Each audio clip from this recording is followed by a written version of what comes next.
ribs in the oven. Can it be done? Let's find out together. Okay, so what we have here is a way to cook ribs without having a grill or access to a smoker or an outside grill or whatever. Now I got a broken foot here, so I can't get outside to my backyard because there's 6 inches of snow and solid ice and I got a cast on my foot. So getting around is difficult. And I wanted some barbecue last night bad. And the local barbecue joints, regardless of how good they are, I'm just not willing to drop that kind of money. So what we have here is 2 racks of baby back ribs. Now these were kind of pricey, but I think all pork's going up in price. These were $3.88 a pound. So I'm sure I could have gone to Costco and got them $1 or so cheaper, but I wasn't the one shopping, so unfortunately. So with this method, set your oven to 250. If you're unsure your oven's calibration, throw a temperature gauge in there and check it. And usually on most digital ovens, there is a way to adjust the temperature and get it plus or minus. And you have to go into the settings, and also on a dial one, if you pull the dial off, there is a little screw, and you can turn the inside of that dial to plus or minus. But 250, give or take, top rack, and Bob's your uncle. So with this, we're going to use the rub I made in the previous video. Use your favorite rub, but this is what I'm using. We're going to need some tin foil, and we're going to need some mustard. We're going to prepare it just like we would on a traditional outside method. The only minus is you're not going to have the smoke flavor. So there you go. All right, we're going to fast forward a little bit, and I'm going to get these ribs ready, and I'm going to show you how to take the membrane and everything off. All right, so let's get with it. Now, when you unpackage your ribs, let's be first off and foremost sanitary. Do not open it in your sink. Do not pour the juices out in your sink. Don't wash your ribs or your chicken or stuff like that. You don't need to rinse anything off. All that is doing is causing bacteria to be spread all over your kitchen, and that's bad. Okay, let's just do a little food handling safety to begin this video. You can agree or disagree with me, but those are the facts. All right, so we have our ribs down here on the cookie sheet, and let's remove the membrane. Now, you don't have to, but I choose to because it makes the ribs a little more tender and allows the rub to get in there. And you don't have to if you don't want to. So this is just an extra step to get a little bit better product. But if I was feeding the masses, I would have to think real hard about this. So just take the backside of a spoon or something like that and just lift that up. See how easy that was? Get your thumb up under there. You got to work it. Oh, we're tearing. There we go. And just work your thumb all the way across.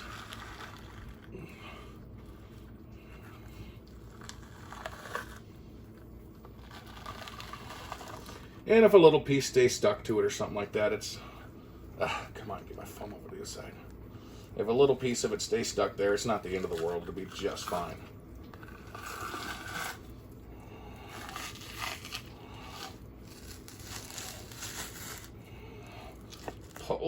Pull!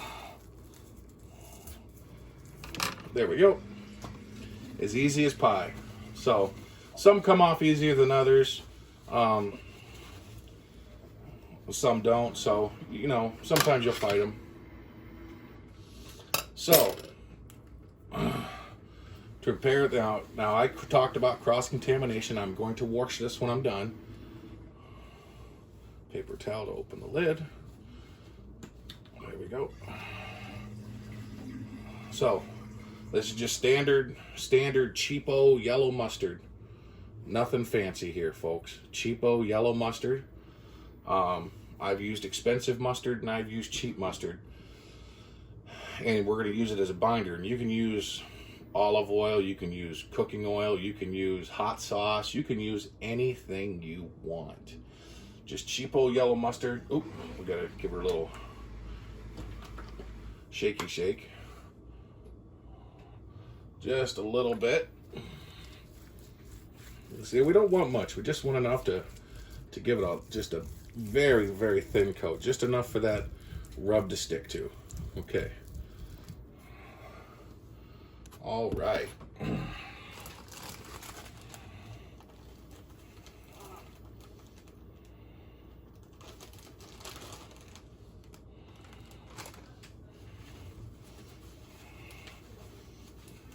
Hands off. Okay.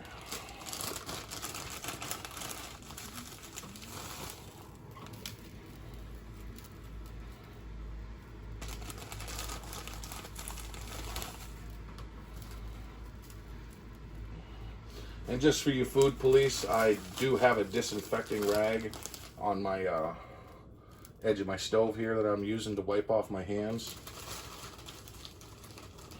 So, but kind of like doing chicken. We just you want to have a dry hand and a wet hand, if you will. You know, just get the bulk amount. You don't have to get crazy with it here. All right, we're gonna flip them. All right, we're gonna give it a little bit on the top.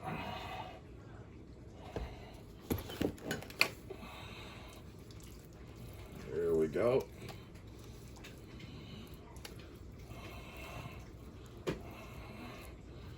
Ugh.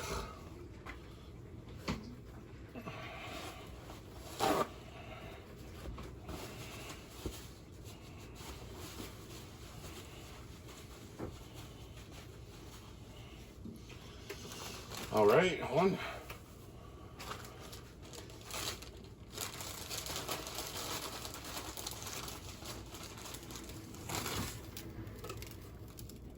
And you can put it this in. If you make your own rub, fun fact, save a Parmesan cheese container because that works as an excellent shaker.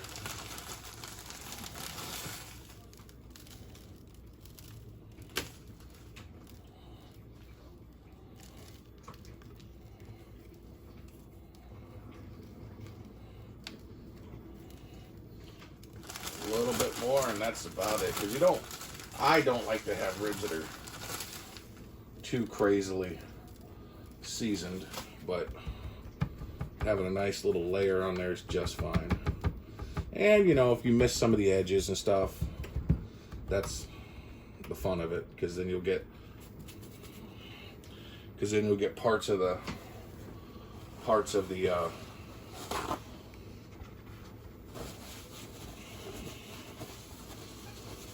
meat that has flavor, and maybe a piece isn't as strong, so it's whatever. So, all right, so we're gonna put this in the oven. I am gonna put a water pan underneath it, just a cake pan with some water in it, nothing fancy. And we're gonna let this go at 250 for, I don't know, 2 hour and a half, 2 hours, something like that. We'll check on it. We'll do another snapshot of this, and at that point we might wrap it. And when we wrap it, I'll show you how I wrap mine. And so thank you for watching so far. We'll continue on here in a couple hours. Okay, it's been roughly 2 hours, give or take. And you can see we got some nice, they're turning out really nice. They're really hot. So, you know, and my rule of thumb is when you're doing ribs, this is my rule of thumb. Now I know it's a little moist down here, but up here where it's dry, see how you're taking your finger and it's not smearing it? It's not pasty. That's getting a little dry, but it's still okay. But down here where it's still wet and you can see it smudging like that's fine. So what we're going to do is now we're going to wrap them to make them tender. They're already starting to pull back from the bone just a little bit there on the edges right here. And not so much on this one. This one's really meaty compared to this one. So, anyways, oh, what a day. So we're going to use the old, these tongs. I use these all the time. I got probably 5 or 10 of them. And they're cheap, they're inexpensive, and I think they're $1 or $2 a piece from like Walmart or something like that. So they work fine. I mean, I might get a pair might last me 6 months or something. So I'm not complaining. So I'm just gonna help you lift it up so I can hold it so I don't burn my hand off. And I gotta figure out how to set my camera settings so it's not so picks up all the noise. All right. Now, what we're going to put on it is, I'm not being paid by this individual that makes this honey, but plain honey. Put a little on there. We'll go through the step here. And if you buy honey, make sure it's all natural, because honey is a fun fact about honey. It's the one thing that man cannot reproduce or synthetically make. But what they do is they cheat and take like high fructose corn syrup and give it honey flavoring. So when you buy honey, make sure it says 100% all natural honey on there. And honey's organic, folks. You're gonna, if the bottle says organic on it and it says honey and it's $9 more, you're getting robbed, because honey is as organic as you can get. The bees make it. And yeah, anyways. So we're going to take this honey.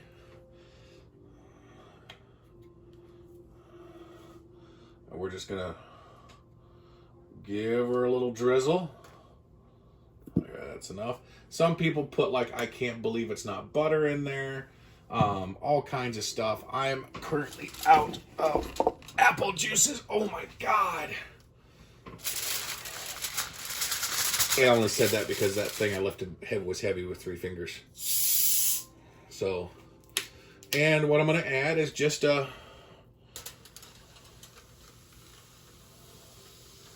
little bit of Coca-Cola.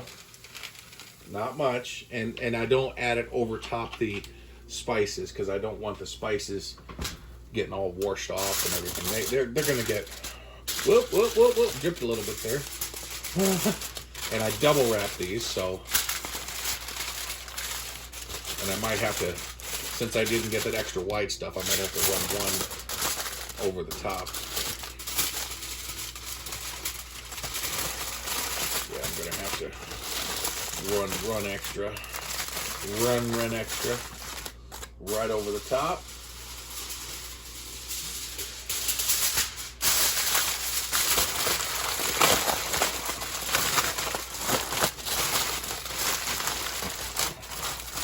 And there you go, nice and tight, sealed up, ready to go. So do this. We're going to put them back in the oven at 250, the same temperature it was, for probably another hour and a half, 2 hours. It just depends on how tender you want them. The longer you leave them in, the more tender they're going to get. So as long as you remember that, you're good. Now in this, I just put a little bit of soda for moisture to help get it kick-started. And I put a little bit of honey in there. Now, what I've done in the past, I've done hot sauce. If you like a little spicy, take your favorite hot sauce and put inside here with the same things you just see me put in, and it will give it a sweet and spicy flavor. Not too much. Now, usually I stick with Frank's Red Hot sauce. That's good because it's got a vinegar base. You can use Tabasco sauce, whatever. Just use use it in moderation. Because you're going to be adding sauce we're going to be saucing these when they're done.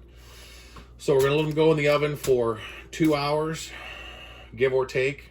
And just to clarify, you go buy apple juice or anything, or pineapple juice, and put in there. Trust you me, that has just as much sugar in it as this Coca-Cola does. I'm just stating a fact. Those juices have a ton of sugar in them, so it's not going to change the flavor. And just remember that don't flip them or nothing, because the liquid will roll out. But a double wrap them. That's because when these bones pull back, it's going to pop holes in it'll give a little extra for that tin foil so it doesn't break or tear. I'm sorry. So, but like I said, we'll get another shot here. So as you can see, they're coming along nicely.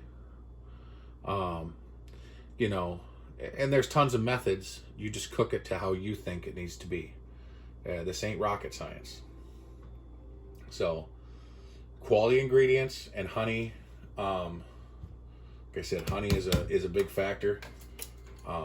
It gives them a sweet, makes their own sauce basically. So, I'll make another video here in a few hours, and we'll add that to it and go from there. Thank you. Okay, about 20 minutes has elapsed, and these ribs are sauced and done. I went a little heavy on the sauce on this end, but as you can see, they're done.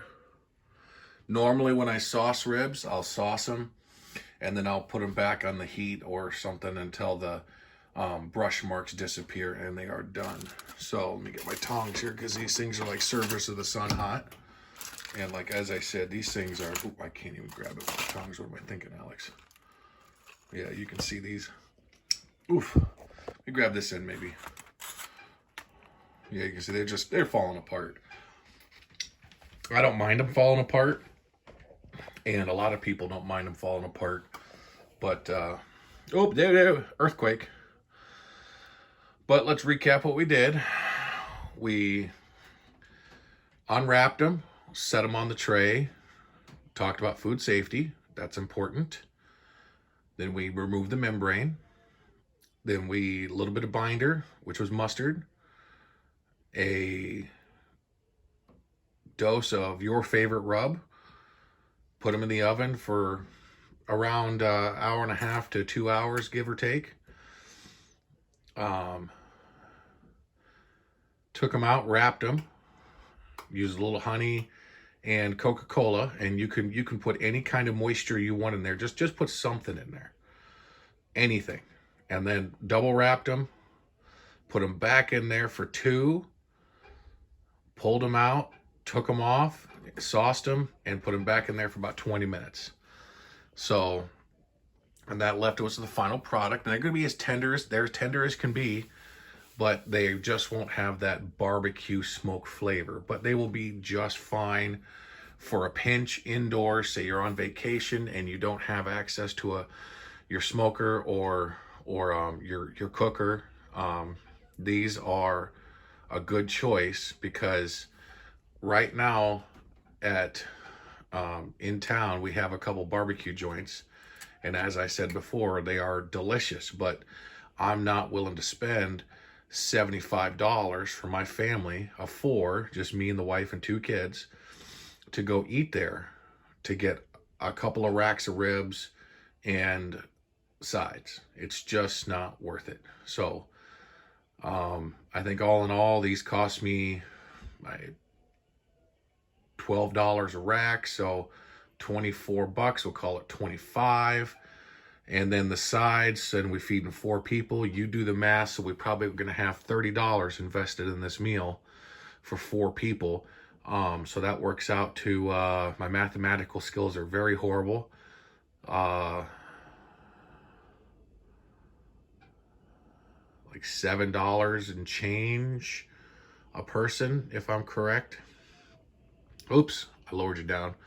So, yeah, you can do these in the oven just fine. Some people may say that you can use liquid smoke. I've personally never used that very much, just a tiny bit, but man, I know a little bit goes a long way. You could put some liquid smoke in there if you want, but it's barbecue. Play with it and have fun. So, all right, I hope you enjoyed the video. Thanks for watching. Like, share, and subscribe if you want. And enjoy your afternoon, day, or evening.